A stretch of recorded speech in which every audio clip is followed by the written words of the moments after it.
Ladies and gentlemen, I'd like to introduce Eddie Doyle, cybersecurity evangelist from Checkpoint Software Technologies. Eddie, take it away. Fantastic, thank you. Did you know that the world's very first computer was built specifically for the predecessor to the cybersecurity industry? Before cyber was even a word, back in the 1940s, the computer was invented to hack the analog encryption of the Nazi Enigma machine. For years, the Allied forces were baffled at how they could interrupt the greatest threat actors of the day and decipher their code. The great Alan Turing, to whom this world owes a massive debt of gratitude, created a computer to do what no single or group of people could do. The Enigma had a daily potential combination of roughly 150 million random set of numbers and letters. It would have taken thousands of years of man-hours, and they had just days to do it. Today, it is estimated that modern computers can crack the Enigma in just 13 seconds at a cloud computing cost of only $7. So in the span of 70 years, we've gone from Turing's computer, the size of a truck, to just a keyboard and a web browser using compute power in the cloud. The technology changes, but the threats remain the same. Bad people want to steal your property or cause damage to you, your family, your organization, or your country. As traditional warfare demonstrates, those with the best technology usually win the war. In 1184 BC, the Greeks appeared to have departed in ships, leaving behind a large wooden horse as a victory offering to the Trojans. This was technology of a sort. In fact, I'd go so far as to say that only ideology seems immune to technological advancements. Despite having smartphones with more compute power than Alan Turing's Christopher, modern medicine, which can use a robot to perform surgery or driverless air taxis, right? People's ideology is very slow to change. And it's a very strange phenomena from where insider threats will originate. Ideology is seen in today's cancel culture, prevalent on 24-hour news networks. A person decides on something that fits their worldview, and instead of having an open mind, they fit so-called facts into their own narrative and then drown out anything which opposes their view. It's a very dangerous time, and it's not surprising. At no other point in human history have so many cultures been brought together overnight with technological advancements that should have advanced people's thinking, but instead people look past the inspirational innovation of the new world and seem to dig in their heels to promote whatever genius idea they think they've concocted. This is how insider threats are created.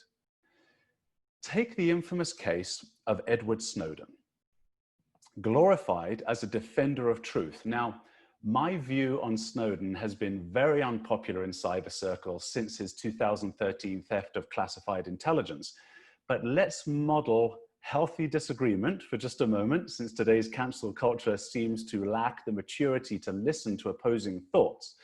Snowden has an ideology.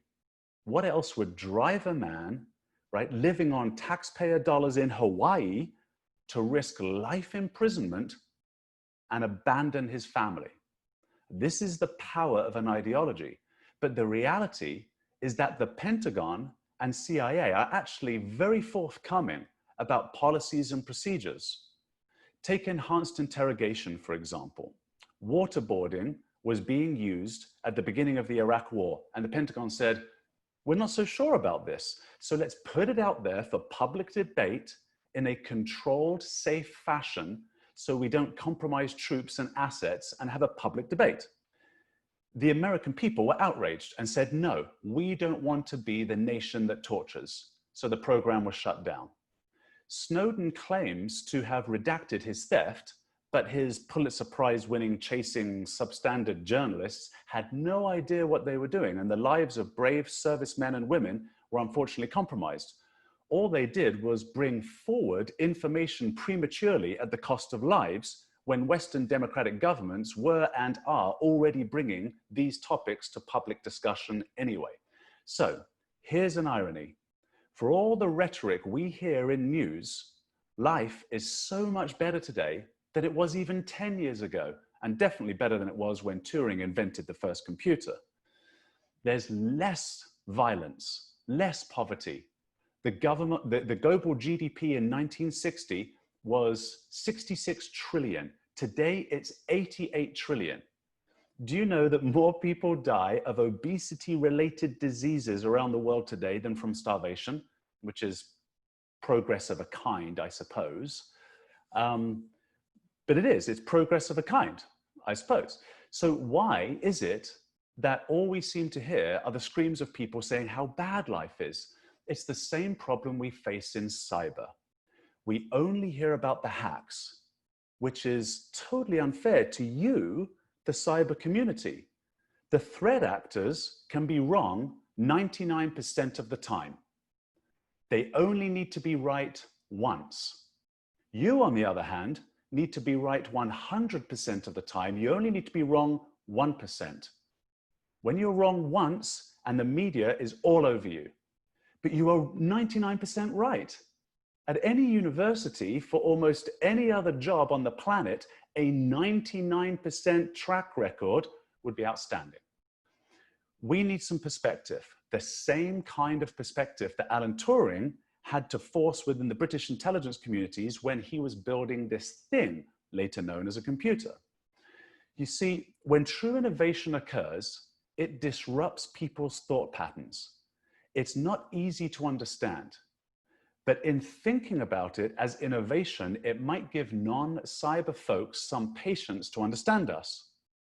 Because technological advancement in compute power, innovation, which used to happen every few decades, I should say, now occurs every few years and even sometimes within a month. So we can summarize the past 25 years of cyber evolution through what we call a generational lineage of attacks or cyber defenses. Articulating our message as cyber professionals in this manner will help coordinate our colleagues in alignment with our security needs. Think back to the birth of this industry in the late 1980s to early 1990s. Antivirus was needed to keep individual computers safe. We'll call this Generation 1 attacks or Gen 1 protections. Generation 2 attacks quickly followed in the late 1990s as cyber hacks started to spread from one computer to another throughout entire company networks and had a paralyzing effect on businesses, driving the creation of the firewall by Gil Shwed, CEO of Check Point and arguably the founding father of cybersecurity. So now, in addition to AV, companies add firewalls to their data centers, and not just one, but to safeguard against equipment failure, they bought two. So companies added firewalls to their data centers, not just one, but to safeguard against equipment failure, they bought two of everything so that they could have redundancy. And this was advised by the Forresters and Gartners and other organizations and colleagues within the industry to make sure that our engineers were engineering an SLA that we completely and utterly could rely upon. IT became more and more essential in the 2000s. By the time Generation 3 attacks came to marketplace, we started to see attacks against applications. Application control was therefore needed, and a myriad of other intrusion prevention type of technologies. So now we have corporations buying AV, firewall, IPS, not just one, two for redundancy. And then it was recommended by all the analysts, You buy one set for the outside, one set for the inside. You're starting to see how the multiple layers of cyber are adding complexity to our environments. Around 2015, Generation 4 type attacks started to see unknown, evasive, polymorphic attacks hit people's networks. And this drove companies to add to the already very crowded AV, firewall, and IPS technologies such as anti-bot and sandboxing to their environments. But then large-scale multi-vector attacks started to take place around 2018. Think of NotPetya, right? These massive fallouts from huge, potentially nation-state type attacks.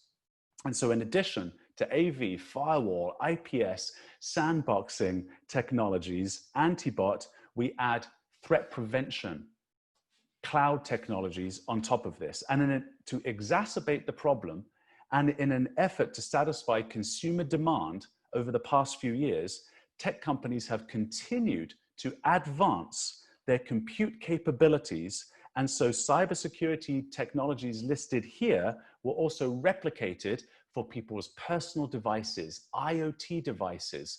And this brings us into what we are now calling Generation 6 cybersecurity threats and advancements that are needed. Nanotechnology.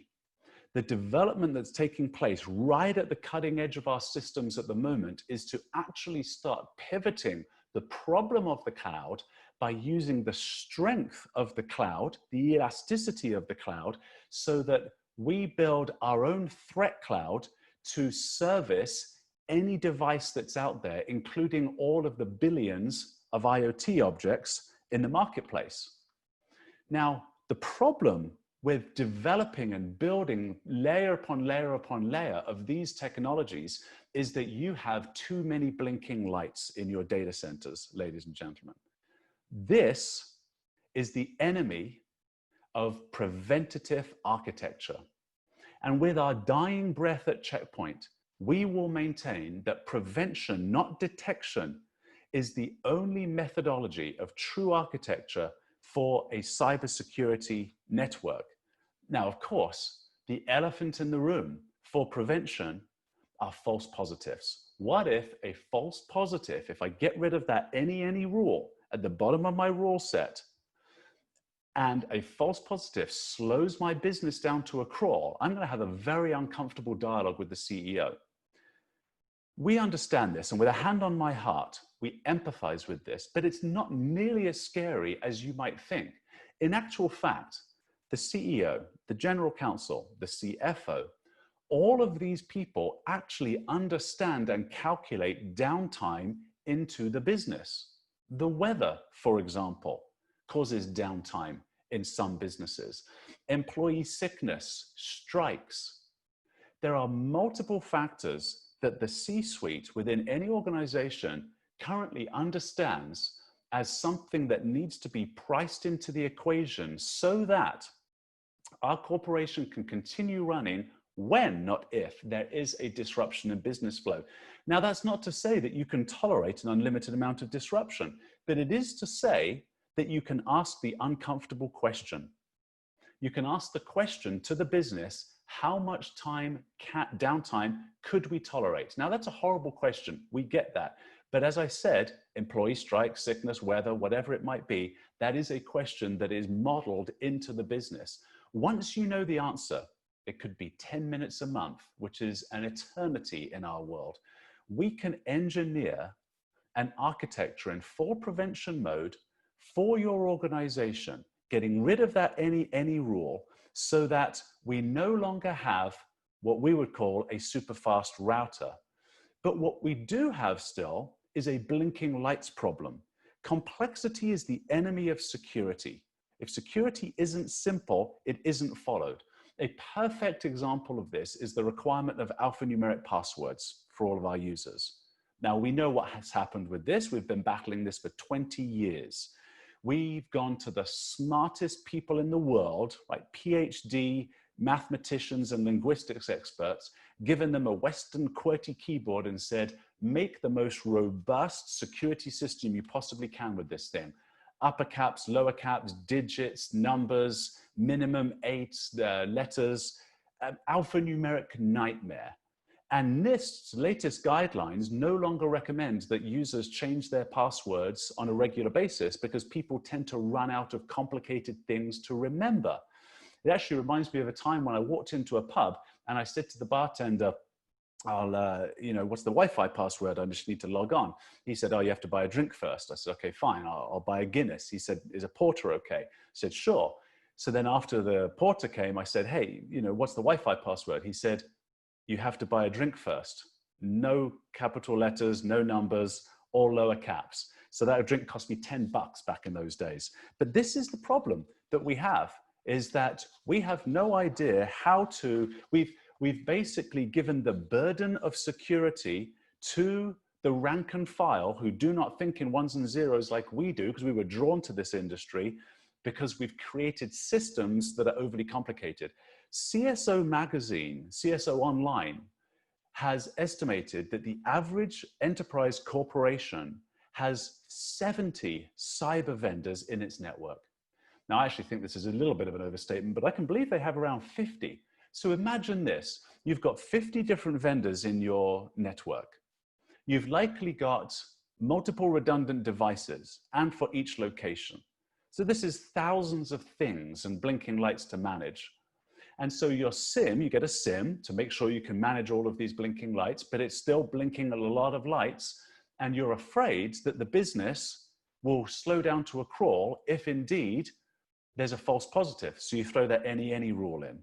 Well, this is a problem for us. And this is our mantra at Checkpoint, that we state that prevention is the only way to do true architecture. And the way you can do that is by reducing the number of vendors, not by increasing them. The reality is you likely do not need the latest cutting edge thing that is out there in the market. Most people do not need it. So you could likely reduce your vendors to less than 10. And now you've got less blinking lights.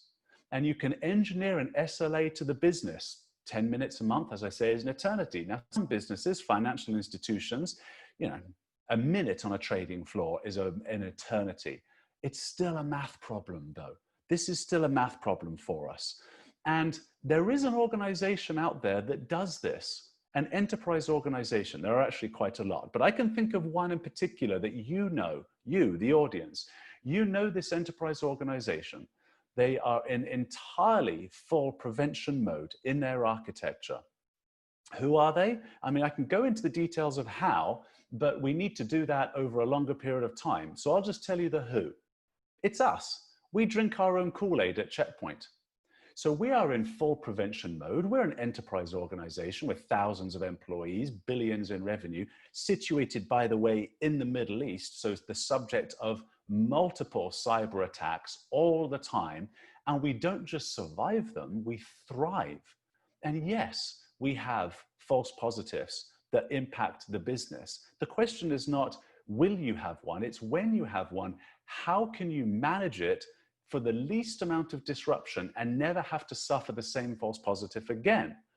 Here's where we have turned the entire nano security dialogue, this sixth layer of nano security that I'm pointing to over here now, completely on its head.